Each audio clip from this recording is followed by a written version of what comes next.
Dan, everybody, and welcome to another edition of the Experience Maker Live Show. My name is Dan Gingiss, customer experience speaker, author, coach, and podcaster. So excited to have you here today. Speaking of that author part, I'm obliged to remind you that we are now less than a month away from the launch of my new book, The Experience Maker, How to Create Remarkable Experiences That Your Customers Can't Wait to Share. It is available for pre-order right now on Amazon, Barnes & Noble, Walmart.com, Books A Million, wherever you buy your books. And if you go to theexperiencemakerbook.com, you can find out all about the book as well as bonuses that you get for pre-ordering. And if you're interested in bulk copies, even more amazing bonuses, including having me come speak at your company and other such things. So please check it out. Really, really appreciate it. Let me get that off of the screen so that instead I can bring on community strategist and fellow author, Carrie Melissa Jones. Welcome to the show. Thanks for having me, and congratulations on getting your book almost out into the world. I have pre-ordered it, so. Well, thank you so much. I appreciate it. I'm super excited. It is a long haul. I mean, it's been a year and a half or so in the making, and it is very exciting to kind of see that countdown timer come closer. So close. Pretty excited. I've been looking forward to talking with you. Tell us about yourself and what you do. Yeah, so I have been building online communities for over 15 years. And so the book that I have co-written with my co-author Charles Vogel is Building Brand Communities. And Charles is the author of the book, The Art of Community, which is sort of the prequel to this book, which talks about the principles that apply across all communities of all types throughout millennia. So this book is really applying that to organizations, any kind of organization. And really all of this work is informed by the work I've been doing over the last 15 years, as well as Charles's research and work too. Yeah, I'm just obsessed with online communities. I've been obsessed with them before they were cool. And that's really just what I think. And they're pretty cool right now, especially as we all moved into digital in the last year and a half and really had to up that focus. So I know it seems like an obvious question, but how do you define an online community? How do I know if I have one or belong to one? Yeah. So an online community is just a community that's online, but a lot of people don't even know how to define the word community in a way that's actually useful, especially to an organization. So a community is not just a group of people or a mailing list. It's a group of people who share mutual concern for one another's welfare and who are come together over multiple shared experiences. So that means it's not just a one-time thing. And generally for an organization, these experiences are stewarded by the organization, by the brand, whether that's through a community manager, the CEO, the founder. And really it's about creating a space where people can meet one another and you're no longer the intermediary. You're creating that space and stewarding it and facilitating it. But it's really about people connecting to one another, which is the power of the internet, good and bad, right? Absolutely. I would assume, though, that the company still sort of gets some brand value, or let's call it halo effect value, from being the facilitator, even if eventually you kind of can step out of the way and just let the community do its thing. Is that right? Yes. And I would argue that just stepping out of the way eventually is almost, I've never seen it go super well unless it's a closure of a community and then allowing it to kind of blossom somewhere else. But yeah, brands get enormous value from investing in online communities, whether that's through people answering one another's support questions that they might have, whether it's through bringing people together to give better product feedback and insights, whether it's co-creating things with their customers instead of for them. And so the goodwill that gets built from that, the brand awareness that gets built from all of that is just invaluable. And I tell clients all the time that I would love to be able to put a hard and fast number on the value of all these things, but there are things we can calculate. And then there's all of these ripple effects, because every relationship you form with someone has a ripple effect. It just does. And so I can't calculate that, unfortunately.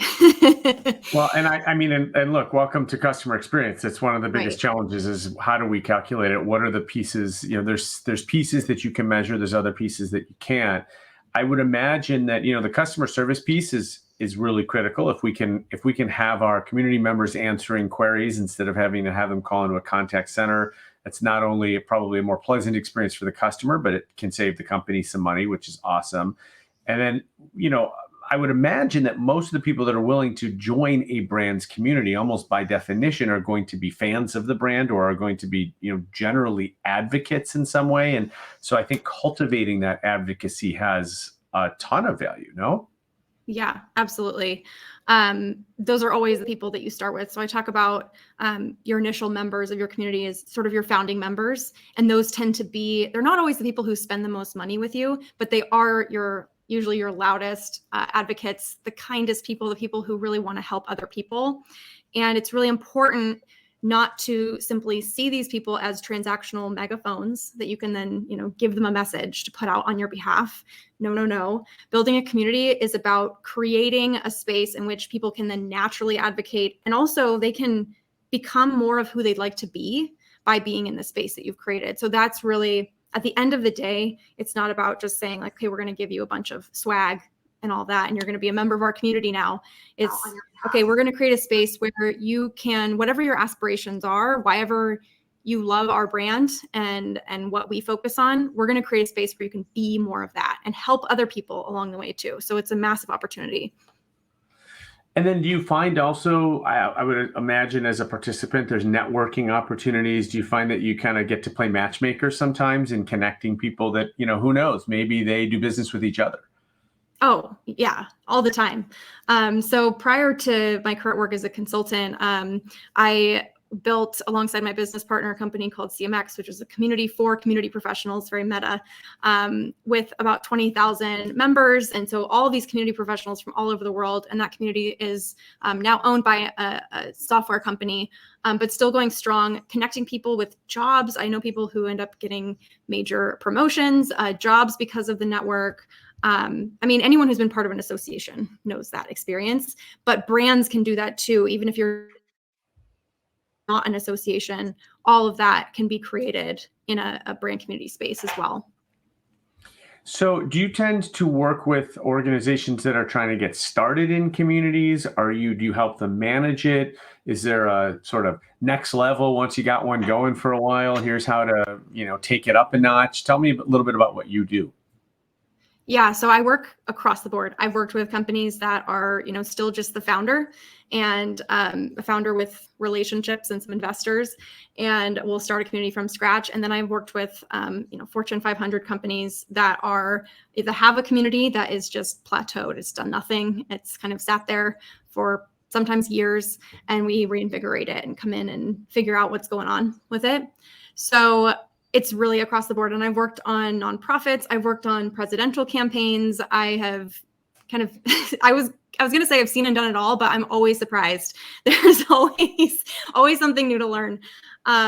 So yeah, and the principles, no matter whether you are starting a community from scratch or if you are in the middle of, year 15, the principles of building a community are always the same. So if you don't mind me asking, if you do, tell me, can you name a brand or two that you think does this really, really well, where when you think of online communities, you think, okay, here's a company that's doing it well? I actually have one in mind, so I wanted to know if you named the same one, but what do you think? There's a lot that are doing it really well, especially over the last year. The one I had been thinking about in relation to this conversation was Poshmark and the community that they have built of buyers and sellers, which could be a very transactional relationship. But if you've ever been a part of that community or ever participated in any transaction there, you see that it actually goes much, much deeper than that. So they're a fantastic example and a technology that enables connections to happen through commerce. Well, you did ask me to remind you about Poshmark and Instagram thrift shopping, and that got my attention. So tell me a little more. Yeah, so during the pandemic, I made a promise to myself that I would no longer buy new clothing. Now, this did not stop me from buying used clothing, secondhand and consignment clothing. But, just thinking about the environmental impact of the fashion industry and things like this. So I didn't really know where to begin. I'd been thrift shopping most of my life at, Goodwill and things like that. But I had a couple of friends who said, well, you have to check out Poshmark. And also, here's 3 people you should be following on Instagram. And they're connected a lot of times. So a lot of times these Instagram influencers they actually sell their clothes from their Instagram accounts. Wow. And they build up these loyal customer bases, and they call them drops, usually once or twice a week. And sometimes they'll also be sellers on Poshmark at the same time. Oftentimes they're not, though. And so they build up these, like, a lot of excitement throughout the week. They say, like, here's what the drop is themed as, like Desert Canyon or something. And it's like all oranges and reds. And they interact with their audience there on Instagram, and then they literally sell you stuff. And so I discovered this after making this promise to myself. And I was like, oh my gosh, I've tapped into a community that is existing on Instagram without a kind of organized framework. It's really loosely organized. Everyone seems to know each other, though, within this community. And so coming in was a little intimidating at first. And these mostly women are making a ton of money doing this. It's fascinating. They're just able to shop in their local communities and then help other people. They style women across the world. And so it's just really cool to see that one-on-one interaction happening, and the creativity, especially of these young women who are kind of just taking this platform and making whatever they want out of it. And so Poshmark has some similar dynamics to it, which are really fascinating. And when you order something from Poshmark, you almost never just get the thing you ordered. You get like a handwritten card, and sometimes I've gotten like jewelry with it, and, someone just creating like all these little stickers that they've made for me and all these things. And so it's an experience that sort of transcends just buying one thing. And you develop relationships from it. That's awesome. And I love that it's kind of combining 2 of your favorite things, clothing and communities. Right? You found your home. That's awesome. I'm just curious, because when you're talking about, previously either used or worn clothing, presumably you have to follow people that are your size or close to your size, or like, how does that work? And what if you're following somebody and, well, wonderful, but she's 3 sizes bigger than I am, and I'm never gonna be able to buy her clothes? That is a great question. So what they have developed is one of the leaders in this community, at least on Instagram, has developed an inclusive sizing guide. And there's like pictures of it, and you can follow it on her highlights. And a lot of the people who sell, it's not just clothes that they have worn previously. They will find cute clothes other places that are secondhand and then resell them. So there's actually very few people in the community that only sell one size. Gotcha. So it's a lot more surprise sense. all the time. That makes a lot more sense. That's really cool. I like that. I was just thinking about, we did a story on my podcast, and something you were just telling me reminded me of it, and now the story's completely escaping me. So I'll come back to that in a few minutes. But the company I was thinking of, completely different industry, is Intuit. And I'm a TurboTax fan. I used it for forever, and they've really done a lot and they use it for customer inquiries, right? Everybody's got tax questions and what have you, and you can either go to the community or you can upgrade and actually talk to a tax professional. But I think it's really, really, you're in the middle of doing your taxes. It's a Sunday afternoon, and maybe the software's giving you trouble. You may not feel like calling or whatever. And so you go to this community, and, sure enough, there's an answer to it. And I think that's, especially in this world where so many people are more into self-service. They just want to solve the problem themselves. They don't really want to call customer service. I think communities can play a huge role there, because it's amazing. If you have a problem, probably someone else has had that problem at some point, and if they've solved it and posted about it, it's a great experience. So, So let's tie it back into, this is a show about customer experience. So let's tie communities back into customer experience, and how, as a customer of a company that is focused on communities, what's in it for me, and how do I, as a customer, end up feeling better about this company and spending money with this company or becoming an advocate? Yeah, so it's going to depend on, there's 7 different ways that companies can invest in communities. But let's kind of pull back from that and think maybe a more generic example. So like a customer of, let's say, a business-to-business software platform, Intuit being a great example, right? You've already given the example of when you're struggling with a problem of the software, you might encounter the community without even realizing that it's a community or that it's even forum software. You're just like, I just want the answer. Give me the text that tells me the answer. I don't care where it came from. So from that aspect, people who are not members of the core community are still benefiting from the activity of the community. Actually, Salesforce did some research, I think it was in 2017 or 2018, that on average in the community cloud platforms that they prop up, every post gets 500 views on it. So like, that's on average. So some, get a lot fewer than that, but overall, you're basically helping 500 people, on average when you're writing an answer. So there's the flip side of that, which is I'm an avid Intuit user, or maybe I am an accountant and I want to build my practice. I want to be known for being an expert in this software. I know that this community exists and I can go in and answer customer questions, which then positions me as an expert. And I will get to know people. These will develop into relationships, into business for me. I might even be recognized by Intuit. They have a whole community program that they run that recognizes the contributions of these experts. So on that side of things, there's a benefit for the person that's actually answering the question as well.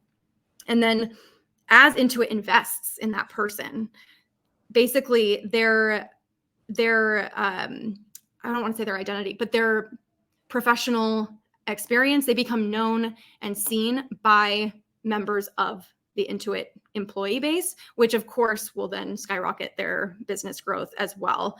Sure. So it just has untold benefits. And a great example of this too is the Salesforce Mvp program for people who are like experts in Salesforce and major advocates for Salesforce software. They go on, meet the CEO, they meet Mark Benioff, they get status at these conferences, they get all of these perks. And then in addition, the community managers that work there recognize, not just their professional contributions, but they also celebrate them when they have babies. They mourn with them and grieve with them when family members die. They are there for them, not just through the professional. So it's about not developing a transactional experience with those people who are benefiting from being part of the community. And then of course, as you do that and people are more and more engaged in the community, then you have all these people who are benefiting from the activity that's happening within the community, even if they themselves are not active participants. So that's where the really big numbers and exciting stuff happens. But the investment in those relationships takes a lot of time, a lot of energy, and a lot of care and emotional labor that a lot of people are not yet. They're not ready, and they don't realize how hard that is to do that work. Yeah, I'd imagine another benefit would be, certainly for the company, is it's such a great listening tool to hear what, how are your customers using your product and service? What problems are they encountering? What features and benefits would they like to see? And then as a customer, when you feel like the company's listening to you, and maybe there's a good feedback loop and the company comes back and says, hey guys, and this community brought up this great idea for us 6 months ago, and now we're launching it, and it's all because of you guys. I mean, that's really how you create that connection and advocacy where a customer's like, wow, I had an impact. I helped the company, come up with a new product or something like that. And they feel really good about it. I always recommend to companies that if you've had recommendations from customers, maybe it's in social media, maybe it's in your community, maybe they've emailed you or sent you snail mail, and you execute and act on one of those recommendations, make sure you go back and close that feedback loop with them, even if it's a year later, and say, hey, back in last September, you made this great suggestion, and we just want to let you know we're implementing it. People are blown away when companies do that because they think their suggestions go in a black hole. And so when companies are actually listening, which I think in a community, it's easier to do, they call it a feedback loop for a reason. It's got to be a loop. It has to circle back. And I think companies sometimes forget that. Yeah, that's interesting. I have a client and they literally said, their product team we are flying blind. We can't get enough feedback from users. And so we're a publicly traded company and we haven't been able to talk to our users. They're not telling us what they want. We can't get on the phone with them. And so we've been building out a community architecture for them for a few months now. But that's a dangerous, business threatening place to be in. For sure. And so the community is going to, over time, not immediately, but over time, help address those issues with innovation. Yeah. So I remembered what I was going to say about the story we did on my podcast Experience This. It has to do with the clothing. So back to that topic. Mm-hmm. There's a number of companies now that when they're showing models wearing clothing, they're actually showing the size of the models so that, and they're intentionally finding models of different sizes so that it's not just, well, I really like this shirt or these pants, but I want to kind of have a sense for what it might look like on me. And so there's certain sites that are showing that are just doing something really simple, which is here's our model or here's, and here's his or her dimensions. Yeah. Like weight, whatever. And then there's also obviously some that are, you can kind of play around with the model, right? And it's a little bit more augmented reality kind of a thing. And you can say, okay, I want to see this shirt on someone who's this size and get a really good sense for what it might look like on me. I think that's such cool technology, and it's such a great way to, and I've spoken with actually people of all sizes, who have, especially those at either end of the spectrum, who sometimes have trouble figuring out, is this going to look good on me because the model isn't what I look like. And I think it's really, really interesting. So it was just occurring to me as you were talking about Instagram and Poshmark that there's probably some opportunity there to help people understand what something might look like before they buy it. Yeah, that reminds me of Rent the Runway, where you can rent clothing for events and things like that. The comments in the review section with photographs is one of the most helpful features on that entire site, because looking at what it looks like on a model in a studio with perfect lighting is not what it's going to actually look like. I've rented things from there that did not have customer photos, and I've regretted it before. But if you can see, and especially because you can sort by like, what is your waist measurement, and like what size bra do you wear, literally, and then it will only show you pictures of people who say that they have the same. That's really cool. It's so helpful. Yeah, really, really cool. I mean, look, because everybody's different, and not only that, not only are you different in size, but you may like different kinds of clothing, right? I want something that's got a baggier feel, or I want something that's skin tight, or whatever. And I think that kind of stuff, the more that we can customize that, it's such a great experience for people because they feel like it's for them, it's made for them. And one of the things we talk about a lot in customer experience around personalization is that you can scale personalization.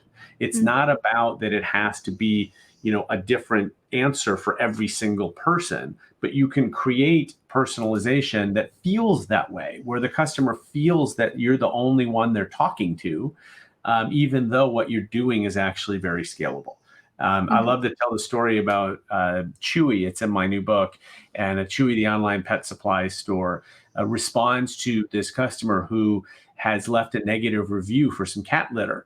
And the cat litter isn't even a Chewy product, right? They're just the distributor.